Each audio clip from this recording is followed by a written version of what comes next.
नमस्कार, मी आहे तुमच्यासोबत नरसिंग भुरे, आरोग्य दूत न्यूज.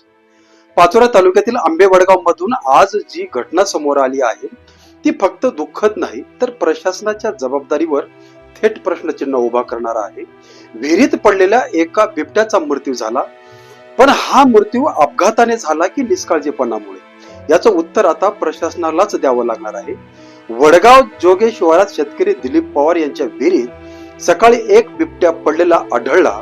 पाण्याच्या शोधात आलेला हा बिबट्या जीव वाचवण्यासाठी झुंज देत होता. घटना कळताच गावातील सरपंच, स्थानिक नागरिक आणि शेतकरी एकत्र जमले आणि परिस्थितीची गंभीरता ओळखून त्यांनी तात्काळ मदत कार्य सुरू केलं. इथे एक महत्वाची गोष्ट, ज्यांना अशिक्षित म्हणतो आपण किंवा सामान्य म्हटलं जातं, त्याच शेतकऱ्यांनी आज खरी माणुसकी दाखवली.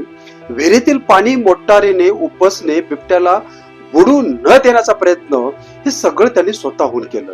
कोणत्याही स्वार्थ नाही, कोणतीही प्रसिद्धीची अपेक्षा नाही, फक्त एक जीव वाचवण्याची धडपड. पण दुसऱ्या बाजूला ज्यांच्यावर जबाबदारी होती ते कुठे होते? वन विभागाला वेळेवर माहिती देण्यात आली पण फोन उचलला गेला नाहीये, असा थेट आरोप. अधिकारी वेळेवर पोहोचले नाहीयेत आणि जेव्हा पोहोचले तेव्हा परिस्थितीची तातडी समजून घेतली का? स्थानिकांच्या म्हणण्यानुसार काही कर्मचारी मोबाईलवर फोटो काढत होते, गप्पा मारत होते. हा बचाव कार्याचा वेळ होता की पिकनिकचा? 3 तास, होय, तब्बल 3 तासाचा विलंब. या 3 तासात एक जीव हळूहळू संपत गेला. जर वेळेवर योग्य पावले उचलली असती तर आज चित्र वेगळं असू शकलं असतं. बिबट्याचा मृत्यू झाल्यानंतर नागरिकांना फोटो काढू दिले नाहीये. प्रसार माध्यमापासून माहिती लपवण्याचा प्रयत्न करण्यात आला आणि मर्त बिबट्याला तातडीने तिथून हलवण्यात आलं. प्रश्न उपस्थित होणं स्वाभाविक नाही का? मित्रांनो, ही घटना फक्त एक बिबट्याच्या मृत्यूपुरती मर्यादित नाही.